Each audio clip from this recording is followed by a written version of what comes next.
In the early 1900s, Spitalfields was one of London's worst slums.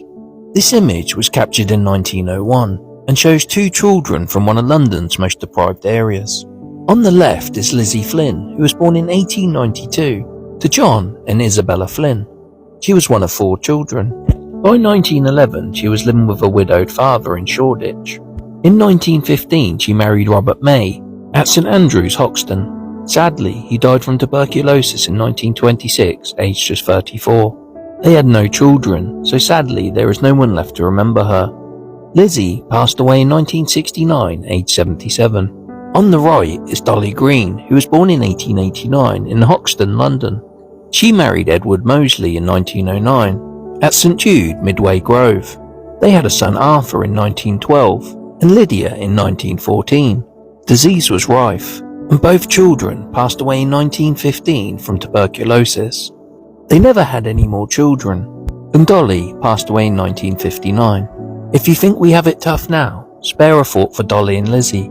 So rest in peace, you will be remembered. If you think your life is tough, spare a thought for Annie and Nellie Lyons, who were photographed in 1901 by Horace Palmer in London's most deprived area. It's possible it's their mother Annie looking through the window in the background.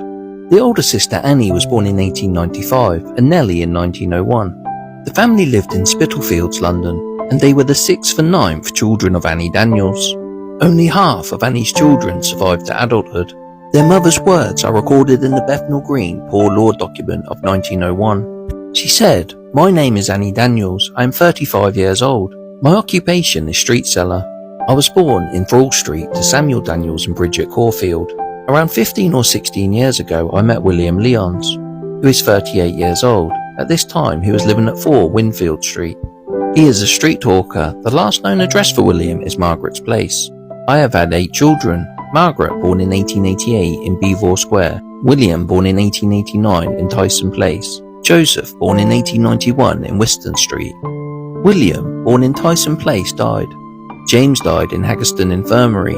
Annie, born in 1895 at Hoxton Infirmary. Lily, born in April 1 year and 4 months ago at Baker's Row. And Ellen, born in April 1 month ago at Baker's Row. About 10 or 11 years ago, I had a son called John. He was sent away around 7 years ago to the Hackney Union House. My eldest daughter Margaret is living with my sister Sarah and her husband Cornelius Haggerty. My son Joseph is living with my other sister Caroline and her husband Charles Johnson.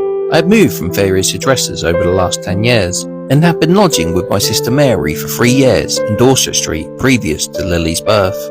Around this time in London's East End, 20% of children died before their first birthday, and it is unknown what happened to these 2 children.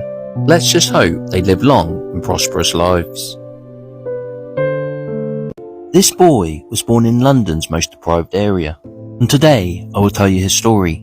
Charles Potter was born in 1890 in Haggerston, London, to John, a leather cutter in the boot trade, and Esther Potter.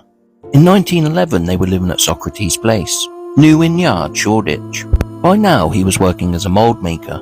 On the 3rd of August 1913, he married Martha Elms at St John's, Hoxton. They had 2 children, Martha born in 1914 and Charles in 1916. Charles was one of many brave men who fought for Britain in World War I. He served in the Royal Field Artillery Regiment and saw action in France. Luckily, he survived the war and returned to his family in Shoreditch. By 1939, he was living in Haggerston, and this is where he remained the rest of his life. He died on the 19th of October 1954, aged 64. So rest in peace, Charlie. You will be remembered.